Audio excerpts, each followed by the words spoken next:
19 আমতলী গোলাঘাটি কেন্দ্রের বাথানমুড়া এলাকায় চাঞ্চল্যকর অগ্নিসংযোগের অভিযোগ উঠেছে। অভিযোগ অনুযায়ী বিজেপি দলের 8 নম্বর বুথের সভাপতি সঞ্জিত দেববর্মার বাড়িতে দুষ্কৃতীরা পেট্রোল ঢেলে আগুন ধরিয়ে দেয়। ঘটনা তার স্ত্রী গোলাপী দেববর্মা এবং 4 বছর শিশু সন্তান প্রিয়া দেববর্মাও গুরুতর বিপদের মুখে পড়ে।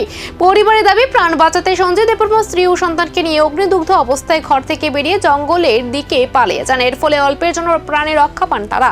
এদিকে আগুনে পুড়ে যায় বসত ঘরের একাংশ, দরজা জানলা সহ বাড়ির ঠাকুর মন্দির। পরে প্রতিবেশী ছুটে এসে আগুন নিয়ন্ত্রণে আনেন। ঘটনার জন্য মথাদলী কিছু কর্মী সমর্থকদের বিরুদ্ধে অভিযোগ তুলেছেন আক্রান্ত পরিবার। যদিও এই অভিযোগ নিয়ে রাজনৈতিক চাপাউত্তর শুরু হয়েছে। শনিবার সকালে সংবাদ মাধ্যমের সামনে এসে ঘটনা বিচার চেয়েছেন সঞ্জিত দেববর্মা। এই ঘটনাকে ঘিরে বাথানমুড়া এলাকায় ব্যাপক চাঞ্চল্য ছড়িয়েছে। তদন্তে নেমেছে পুলিশ। আমরা বাড়িতে হয়েছে, আমরা ওয়ার্ড নাম্বার হইলে গ্রাম হইলে বাথানমুড়া ওয়ার্ড নাম্বার 4। তারপরে আমি বুথ সভাপতি, এই 8 নম্বর বুথের, এইখানে 8 নম্বর বুথের আমি বুথ সভাপতি।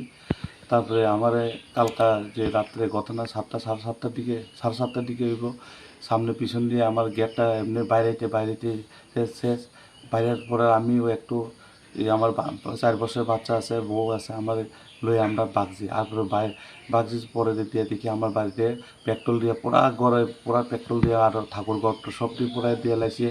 পোড়া দেওয়ার পরে আমার বাড়ির পাশাপাশি লোক আসে, বাড়ির পাশাপাশি লোক আসে, আগুন টাগুন নিবাইছে।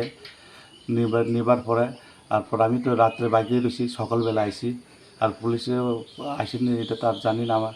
তারপর আমি তো বাইকে গেছি, এই সামনে গেটটা বাড়ি দেওয়ার পরে, গেটটা ভাঙার পরে আমি বাইরে গেছি। তারপর বাড়ির মধ্যে পুরা পেট্রোল, সকালবেলায় দেখি ওই তো পেট্রোল, তারপর বাড়ির পাশের লোক সব দিয়ে আসে, আমার আগুনটা নিবাইছে। আমি 4 বছর বাচ্চাদের লইয়া পরিবার লইয়া আমি বাগান লাগছে, কি জানতো বাঁচানো লাগবো না হলে তো আমরা বউ 4 বছর বাচ্চা পোড়া গেলে আর আমরা বউ জামাই পোড়া গেলে। এই কারণে আমি একটা বিজেপির একটা বুথ সভাপতি, এই কারণে আমার এটা গণতান্ত্রিক সবাই তো করণের অধিকার আছে। যে ওই মথরা যে এরকম যে কাজ করছে, যে দেখি বালা কাজ করছে, দেখি আমরা রাজা কি শিক্ষা দিতেছে।